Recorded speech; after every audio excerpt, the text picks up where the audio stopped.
வணக்கம், இது crime time. நான் பாலவேல் சக்கரவர்த்தி. ஓட்டவும் முடியாது, ஒளியவும் முடியாது. அதிவேகமாக பைக்கை இயக்கி விதியை மீறியதாக டிடிஎஃப் வாசனின் லைசன்ஸ் அடுத்த 10 ஆண்டுகளுக்கு ரத்து செய்யப்படுவதாக அறிவிக்கப்பட்டுள்ளது. வழக்கு வாங்கி சிறையில் இருக்கும் வாசனின் மீதான அதிரடி நடவடிக்கையின் பின்னணி என்ன?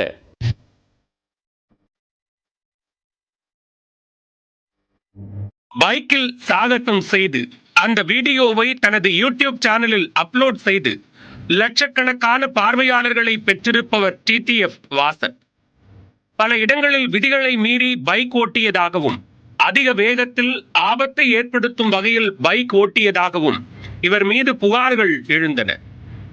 இது தொடர்பாக பல்வேறு காவல் நிலையங்களில் வழக்கு பதிவும் செய்யப்பட்டு அபராதங்களும் விதிக்கப்பட்டுள்ளன.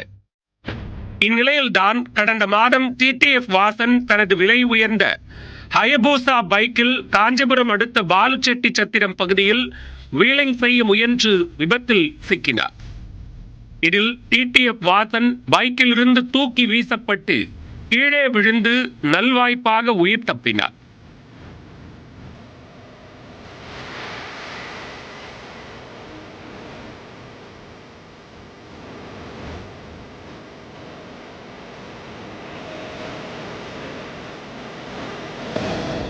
பாலுச்செட்டி சத்திரம் போலீசார் டிடிஎஃப் வாசன் மீது 5 பிரிவுகளில் வழக்கு பதிவு செய்து கடந்த செப்டம்பர் 19ஆம் தேதி அவரை கைது செய்தனர்.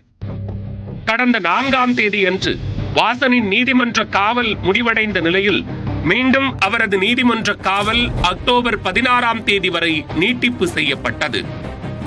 இதனிடையே டிடிஎஃப் வாசன் சார்பில் ஜாமீன் கோரி சென்னை உயர்நீதிமன்றத்தில் மனு தாக்கல் செய்யப்பட்டது. அதன் வழக்கு விசாரணையில் காவல்துறை தரப்பில் யூடியூபில் 45 லட்சம் பேர் மனுதாரரை பின்தொடர்கிறார்கள் என்றும் 2 முதல் 4 லட்சம் ரூபாய் பாதுகாப்பு உடை அணிந்ததால் அவர் இந்த விபத்திலிருந்து உயிர் தப்பியதாக தெரிவித்தனர். ஆனால் இதை பார்த்து மற்ற இளைஞர்கள் தங்கள் பெற்றோரிடம் 2 லட்சம் ரூபாய் விலையுள்ள பைக்கை கேட்டு இது போன்ற அபாயகரமான சாகசங்களில் ஈடுபடுவதாகவும் குற்றம் சாட்டினர். இருதரப்பு வாதங்களையும் கேட்ட நீதிபதி சுய விளம்பரத்துக்காகவும் மற்ற இளைஞர்களை தவறான வழிக்கு தூண்டும் வகையிலும் செயல்பட்டுள்ள டிடிஎஃப் வாசனின் யூடியூப் தளத்தை மூடிவிட்டு அவருடைய பைக்கை எரித்துவிட வேண்டும் என கருத்து தெரிவித்தார். வாசனின் செயல் மற்றவர்களுக்கு ஒரு பாடமாக அமைய வேண்டும் என்பதால் அவர் தொடர்ந்து நீதிமன்ற காவலிலேயே நீடிக்கட்டும் என்று கூறி ஜாமீன் மனுவை தள்ளுபடி செய்து உத்தரவிட்டார். வாசனின் ஜாமீன் மனு தள்ளுபடி செய்யப்பட்டுள்ளதால் அவர் மீண்டும் சிறையிலேயே இருக்கும் நிலை ஏற்பட்டுள்ளது. மேலும் விபத்து குறித்து வாசன் தரப்பில் எந்த ஒரு விளக்கத்தையும் அளிக்கவில்லை என தெரிகிறது. இந்நிலையில் அதிவேகமாக பைக்கை இயக்கி விதியை மீறியதாக டிடிஎஃப் வாசனின் ஓட்டுநர் உரிமம் ரத்து செய்யப்படுவதாக காஞ்சிபுரம் ஆர்டிஓ அறிவித்துள்ளார். அடுத்த 10 ஆண்டுகளுக்கு வாசனின் ஓட்டுநர் உரிமம் ரத்து என அறிவிக்கப்பட்டுள்ளது.